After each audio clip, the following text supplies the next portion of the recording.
안녕하세요. 형사 전문 김서정 변호사입니다. 최근에 제가 상담한 정부 보조금 부정수급 사건과 관련해서 어떠한 처벌을 받게 되고 또 어떻게 대응을 해야 할까에 대해서 말씀드리는 시간을 갖도록 할게요.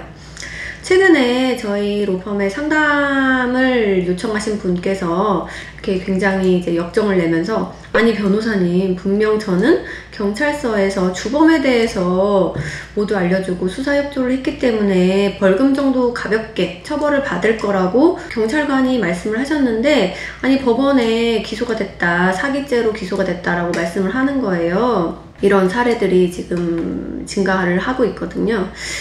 지난 정부에서는 정부 보조금 지원이 막 급증을 했어요. 그래서 이제 올해 들어서 정부 보조금에 대한 이제 부정수급에 대해서 이제 전방위적인 단속을 벌이고 있는 상황입니다. 제가 상담을 맡거나 또 변론을 맡고 있는 사건의 대부분의 이제 그 경우는 내부 고발로 조사가 개시되는 경우가 많았습니다. 특히 공동투자자나 동업관계, 또 퇴사한 전 직원 등이 포상금의 목적 또는 또 원한 관계 등에 의해서 내부 고발을 신고하는 경우가 다수였는데요. 이 경우에는 부정수급의 내부 그 자료를 객관적으로 고발자가 해당 관청에 제출하는 경우가 많았기 때문에 이 경우에는 사실 대응을 하기가 막막한 경우가 많아요. 가담자가 다수이거나 또 정부 보조금이 좀 고액인 경우에는 경찰의 압수수색도 이제 이루어지는 그런 실정입니다.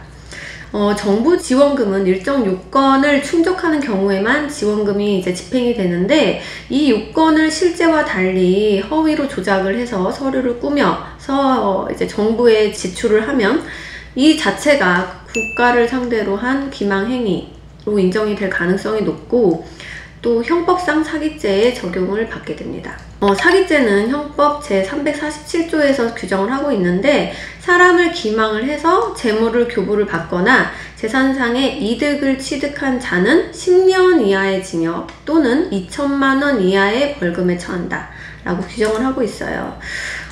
또 사기죄 외에도 수령한 정부 지원금을 유형에 따라서는 처벌 조항이 추가가 될 수 있는데, 보조금법 위반죄의 경우에는 최대 보조금의 5배 이내에서 보조금이 환수되는 제재 부담금이 행정처분으로 변가가 될 수 있습니다. 정부 보조금을 수령하는 주범이 있고, 또 수령을 하는데 서류를 조작을 하거나 허위 사실을 꾸민 공범이 있는 경우에는 본인이 범행에서 담당한 역할, 그리고 그 범행에서 본인이 그 수익한 정도에 따라서 처벌의 수위가 달라집니다. 따라서 어느 역할을 하고 또 범행 수익을 얼마를 배분을 받았는지에 따라서 전략이 좀 달라집니다. 그래서 경찰로부터 연락을 받으면 서둘러 변호사를 선임을 해서 조사를 받을 때 진술을 해야 하는 유리한 내용, 또 조사를 받을 때 진술을 회피해야 되는 불리한 내용 등을 추리셔야 돼요. 만약에 제 상담자처럼 전부 자백을 해서 안심하고 있다가 재판으로 넘어가는 바람에 본인이 자백한 내용이 역으로 본인에게 불리하게 전부 조서에 남아있으면 사실 상당히 불이익한 경우가 많습니다. 형사처벌 외에도 사실은 행정처벌인 제재 부담금을 병가해야 하는 2중, 3중고를 겪을 수 있기 때문에 절대 이 정부 보조금 사건이 안심할 수 있는 사안이 아니에요.